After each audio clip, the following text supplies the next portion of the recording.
Hi there, thanks for tuning in. Something I've been meaning to do a while is a look-through video on an issue of Retro Gamer. As you may know, I write for Retro Gamer regularly, and I thought it would always be good to have a flick through an issue, a back issue ideally. But for one reason or the other, I never quite got round to it. But then I spotted on the internet this copy of Retro Gamer, which is the German edition, and the reason I spotted it was because on the front cover it's got Baldur's Gate. I think in Germany RPGs are quite popular, and the Baldur's Gate series obviously is a very popular RPG from history, so it managed to get on the cover, and I actually wrote this article, or the original article that appeared in Retro Gamer, about the history of Baldur's Gate, which was a lot of fun to do. It covered Baldur's Gate from the first game all the way through to the Dark Alliance games. So I thought I'd pick it up, just have a look at what it's like really.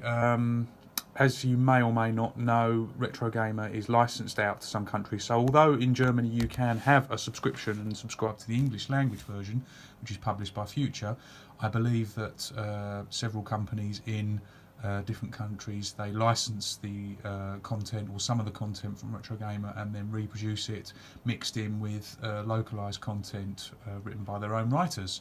So I thought it'd be interesting to have a look at this. First thing I noticed, I'm not quite sure how often it's published, this issue. I imagine it's not monthly, but anyway, it's absolutely massive. It's like a bookazine. It's got 196 pages in it. I don't speak a word of German, unfortunately, so I won't be able to translate this for you. Actually, that's a bit of a lie. I do know how to order a beer in German, but you know, I think we'll get a flavour of what Retro Gamer is like in Germany anyway for this special licensed edition. As you can see up the top right hand corner there, you've got there's a review of the mini PlayStation inside. So let's get on and have a look. First of all, we've got the chaps who are writing the extra content here, or I presume maybe adapting the existing content as well. So this chap here, this cheery fellow with the rather Germanic glasses on, is the editor, pointing at a box of Baldur's Gate 2. He's obviously a big fan of the series. His name is Jörg Langer, and well, it says actually here Project Leitung. I presume that means editor. And then down the side here we've got the other guys and girls, no, it's all guys, who presumably also help in putting together this magazine. So there you go. Huge contents list, as you'd expect, with Baldur's Gate at the top there, and then all the other features there. So as you can see already, the format is quite similar to the UK or the English language Retro Gamer. Klassiker check, which I assume is some check-in on a classic game.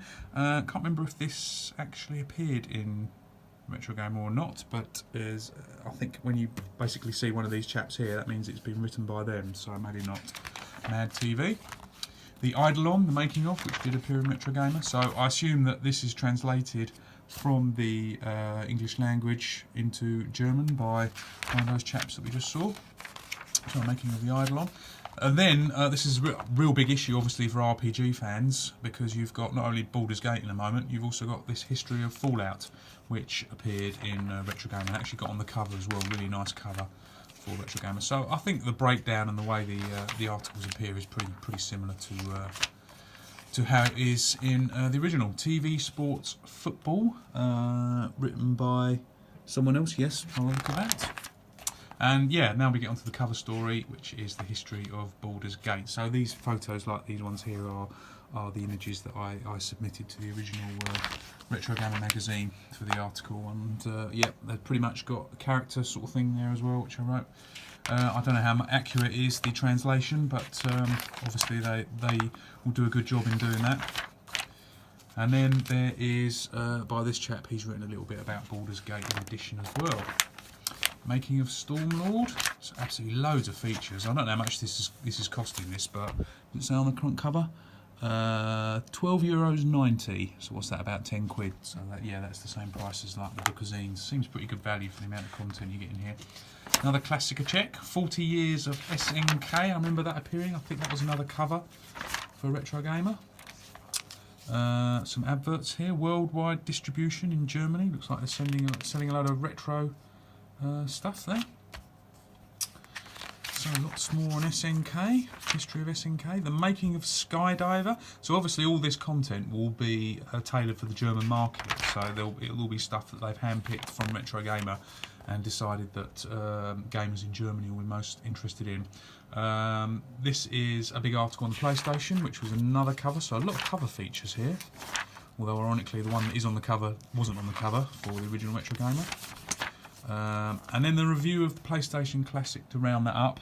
And I did have a little go with Google Translate this concluding remarks here, and it looks like they weren't that impressed really, and didn't think that it was much to compete with the Nintendo mini consoles.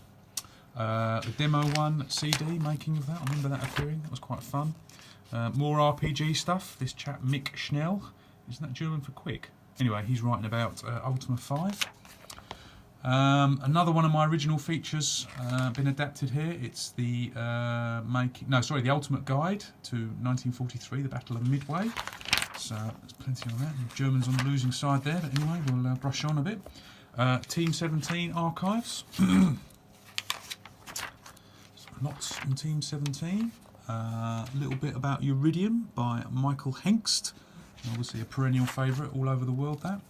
Archives feature on WTS Design, whoever they are. I remember reading them in the original Retro Gamer, not really knowing who they were.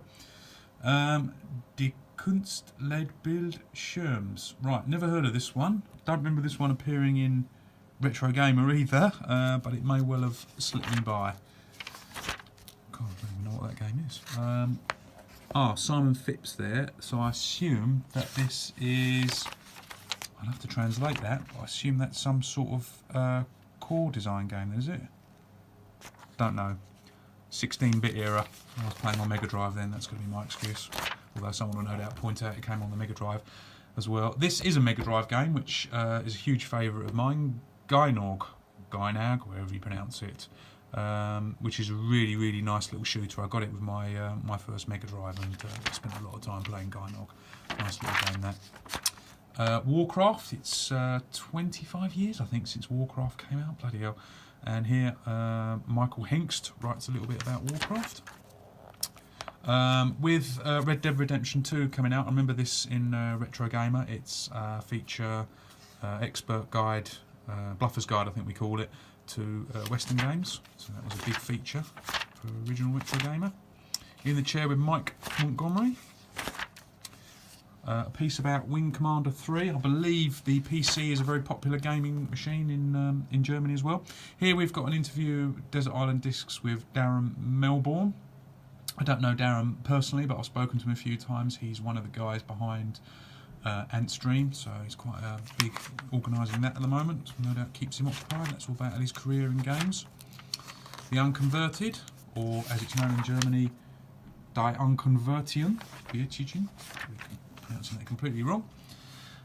Here's an interesting one. It's more RPG stuff. It's Robertus Marschenstund talking about, she's actually behind it, but it's Von Winnie Forster talking about King's Quest, which is a very popular PC series, of course, and yeah, lots of details about that, and no doubt about collecting it as well. I don't recall seeing that in Retro Gamer.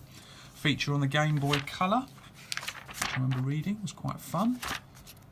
Now this is an interesting one, Mission Critical, which was published by Legend Entertainment in 1995, another DOS game.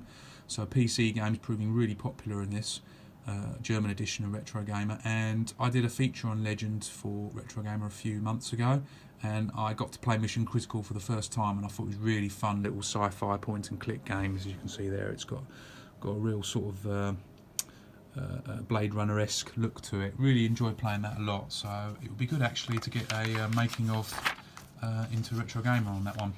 Fantasy World Dizzy, making of, by the look of it, with an interview with the Oliver twins. Not sure what this is, I think that's an advert. Lost in Translation, making of Gauntlet, the third encounter, remember that appearing, a bit about the Lynx version there. Ultimate Guide Spyro the Dragon, which yeah, appeared a few issues ago, Retro Gamer. F117A as a simulation. Now, it's always been, this is another PC game of course, it's always been my opinion that flight simulations don't feature that heavily in Retro Gamer.